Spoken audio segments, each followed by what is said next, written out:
Thank you very much.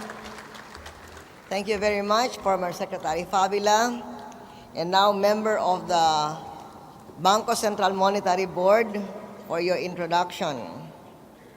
Mayor and Congressman-elect Sonny Belmonte, Chairperson C, other officials of Lions, Deputy Governor Espinilla, yung ating mga nag-share tungkol sa microfinance, sa inyong lahat, yung Lions Club, Multi-District 301, mabuhay sa inyong lahat and happy 61st anniversary.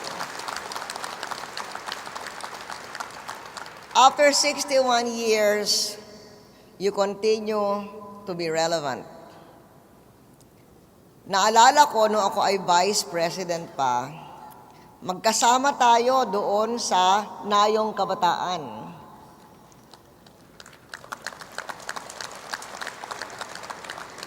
At tumulong kayo na magkaroon ng gusali doon para sa ating mga street children. At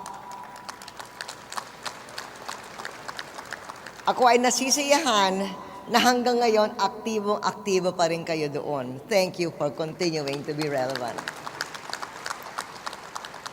Salamat din na pinayagan nyo yung aking hiniling na sana dito sa convention na ito magkaroon ng pagkakataon na maipaliwanag yung mga nakamit sa financial sector sa panahon ng ating administrasyon.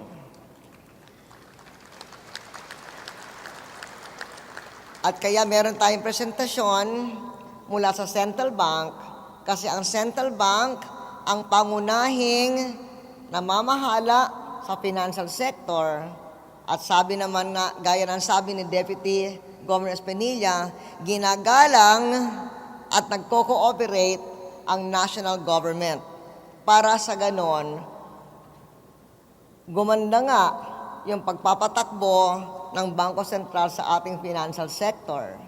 At ito namang mga microfinance institutions ito ay partnership, hindi lamang ng Central Bank at yung mga rural banks na sinusupervise niya, kundi na rin yung iba't ibang mga conduits na pinapairal ng ating administrasyon, lalo na si Secretary Fabida, ang Secretary of Trade and Industry, at siya ang chairman ng Micro, Small, and Medium Enterprise Development Council.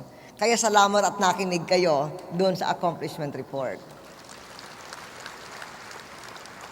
So after 61 years, you continue to be relevant, as proven by the theme of your convention this year, Move to Grow, Responding to Global Climate Change.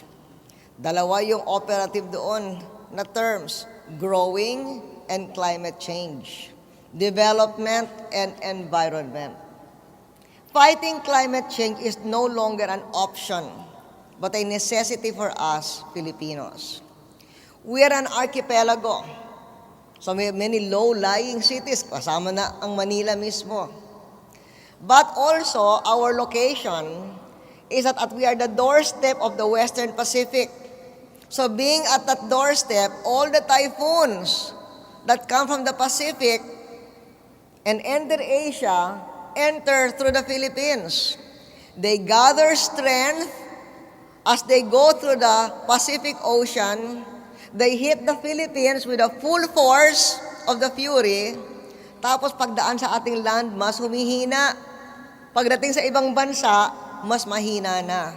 So that makes us very vulnerable to climate change. That is why in Asia, the Philippines is one of the countries facing the greatest risks. And in the world, we are number 9 most vulnerable country to natural disasters.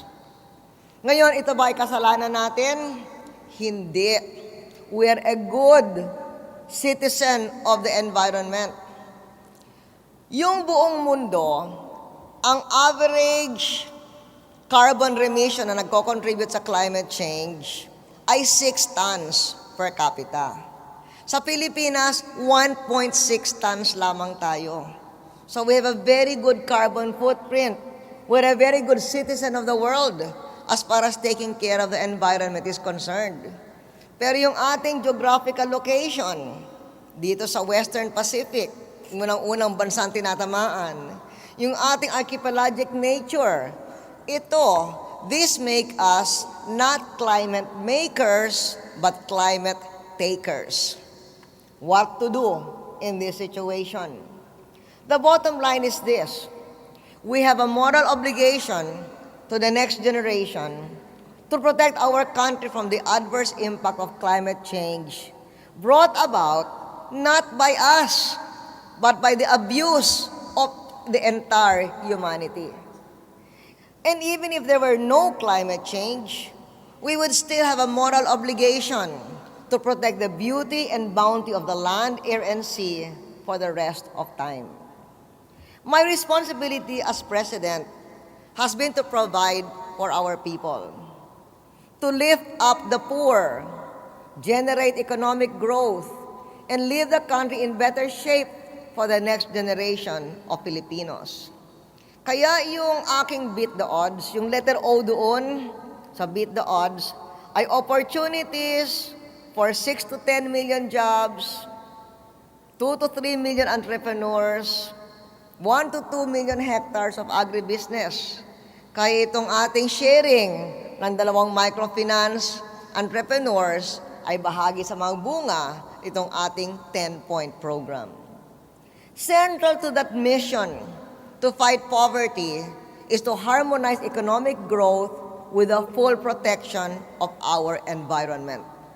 That is why our administration has forged a new energy and environmental policy called Green Philippines that has created more jobs, decreased reliance on foreign sources of energy. Nung araw, 60% ang ating reliance, 60 to 70% ang ating reliance on foreign energy.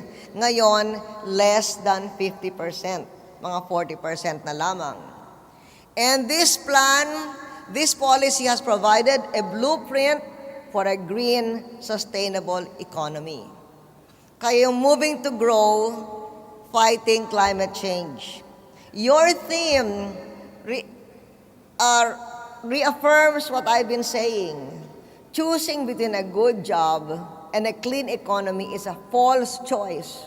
We can move to grow. We can have a growing economy. And we can have a green, healthy economy fighting the impact of climate change on us. We have gone far in achieving that in my 9 years in office. With Lions adopting that theme on your 61st anniversary, I am confident that in the next years, even when I am no longer president, nandun pa rin yung ating laban sa climate change and moving to grow. Maraming salamat sa inyo. I take particular pride in our efforts to build up and not tear down our ecosystem. We cannot eliminate poverty if the price of achieving that goal is polluted land, depleted seas, and unbreathable air. But it's sometimes very hard